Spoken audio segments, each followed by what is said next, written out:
Hello दोस्तों, स्वागत है आपका हमारे स्टडी चैनल फिक्स्ड एकेडमी में। आज हम डिस्कस करने वाले हैं जीके जीएस के मोस्ट इंपॉर्टेंट क्वेश्चन जो आपकी आगामी प्रतियोगी परीक्षा में बहुत महत्वपूर्ण साबित होंगे। तो आइए शुरू करते हैं। हमारा पहला क्वेश्चन है, भूपर्पटी जो पृथ्वी की सबसे ऊपरी परत है, इसको अन्य नाम से जाना जाता है। दोस्तों हमारा राइट ऑप्शन है ऑप्शन ए, सियाल। सियाल से जाना जाता है ऊपरी परत, क्रस्ट, जिसे क्रस्ट भी कहा जाता है, जो सियाल के नाम से जाना जाता है। आगे देखें तो भूपर्पटी परत दो तत्वों से मिलकर बना होता है, सिलिका और एल्यूमिनियम, इसीलिए इसको सियाल कहते हैं। सियाल में सिलिका को Si से और एल्यूमिनियम को Al से दर्शाते हैं।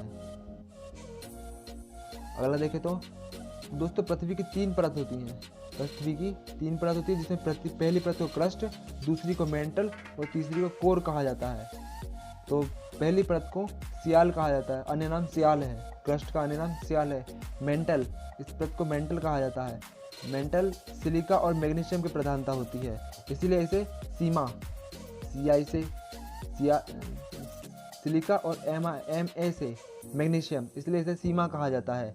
और थर्ड है अपनी कोर, इसमें निकल और फेरस मतलब लोहा की प्रधानता होती है, इसीलिए इसे नीफे कहा जाता है। नीफे में Na से निकल और Fe फेरस, इसलिए इसे नीफे कहा जाता है। अगले क्वेश्चन पे आते हैं।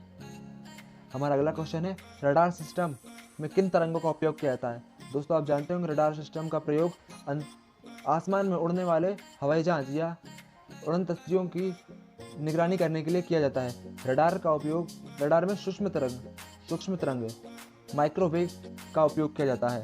दोस्तों परीक्षा में इसका अन्य नाम मतलब रडार का पूरा नाम पूछा जाता है, तो रडार का पूरा नाम है वह है radio detection and ranging. Radar का पूरा नाम है। ये रेलवे ग्रुप डी 2018 और NTPC में पूछा हुआ क्वेश्चन है। अगले क्वेश्चन पे आते हैं, एंड्रॉयड के विकास के लिए आधिकारिक भाषा कौन सी है। तो हमारा राइट ऑप्शन है option A, Java. Java Android के आविष्कार के लिए आधिकारिक भाषा है। दोस्तों एंड्रॉयड ऑपरेटिंग सिस्टम है जिसका आविष्कार गूगल ने किया था। परीक्षा में पूछा जाता है कि एंड्रॉयड एक ऑपरेटिंग सिस्टम है या एप्लीकेशन सिस्टम, तो हमारा राइट ऑप्शन होगा ऑपरेटिंग सिस्टम है। दोस्तों हमारा अगला क्वेश्चन है, निम्न में से किस तत्व की कमी से घेंगा रोग हो जाता है। तो दोस्तों हमारा राइट ऑप्शन है ऑप्शन बी, आयोडीन। आयोडीन की कमी से घेंगा रोग हो जाता है। दोस्तों घेंगा रोग थायराइड ग्रंथि के फूलने से हो जाता है। थायराइड ग्रंथि हमारे गले में होती है, एक ग्रंथि है जो फूल जाती है, इसके कारण हमें घेंगा रोग होता है। और आयोडीन हमें नमक से प्राप्त होता है और नमक का रासायनिक फॉर्मूला होता है NaCl। नमक का रासायनिक फॉर्मूला होता है। अगले क्वेश्चन पे आते हैं। हमारा अगला क्वेश्चन है, आधुनिक आवर्त सारणी में पहले और दूसरे समूह को क्या कहा जाता है। तो दोस्तों यहाँ पर शब्द है आधुनिक आवर्त सारणी। आधुनिक आवर्त सारणी में टोटल 18 समूह होते हैं और 118 तत्व होते हैं।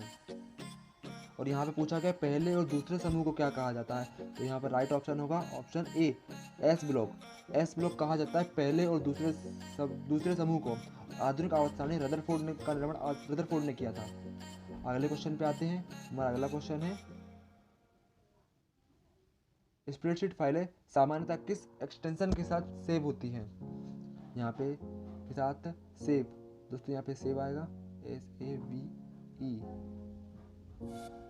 स्प्रेडशीट फाइलें सामान्यतः किस एक्सटेंशन के साथ सेव होती है। तो दोस्तों हमारा राइट ऑप्शन है ऑप्शन ए, .docx के एक्सटेंशन के साथ स्प्रेडशीट फाइलें सेव होती है। हमारा अगला क्वेश्चन है क्वेश्चन 7, निम्न में से किसकी अधिकता के कारण मधुमेह रोग हो जाता है।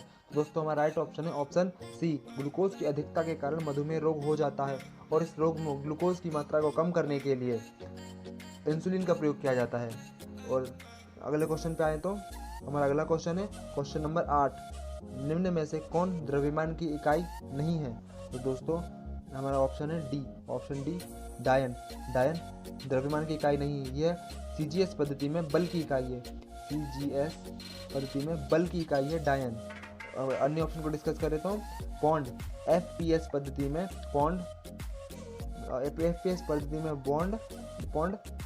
द्रव्यमान की इकाई है। किलोग्राम, CGS पद्धति में किलोग्राम बल द्रव्यमान की इकाई है। किलोग्राम द्रव्यमान की इकाई है CGS पद्धति में। और SI पद्धति में ग्राम द्रव्यमान की इकाई। क्वेश्चन है, हथेली पर रखने से निम्न में से कौन सा तत्व पिघल जाता है। दोस्तों ये निकल नहीं है, पिघल है। आप इसे आप राइट कर लीजिएगा। यहाँ पिघल लिखा होगा, पिघल, कौन सा तत्व पिघल जाता है? तो हमारा राइट ऑप्शन है ऑप्शन सी, गैलियम और सीजियम। ये ऐसे दोनों तत्व हैं जो हथेली पर रखने पर पिघल जाते हैं। तो अगला प्रश्न है, किस विटामिन की कमी से बाल झड़ते हैं? तो दोस्तों हमारा राइट ऑप्शन है ऑप्शन बी, विटामिन बी। दोस्तों विटामिन B7 है, विटामिन B7 की कमी से बाल झड़ना, बाल टूटना और बालों के पतलेपन की कमियां आने लगती हैं। तो दोस्तों ये हमारे 10 मोस्ट इंपॉर्टेंट GS क्वेश्चन खत्म होते हैं। आशा करते हैं आपको ये क्वेश्चन पसंद आए होंगे। धन्यवाद।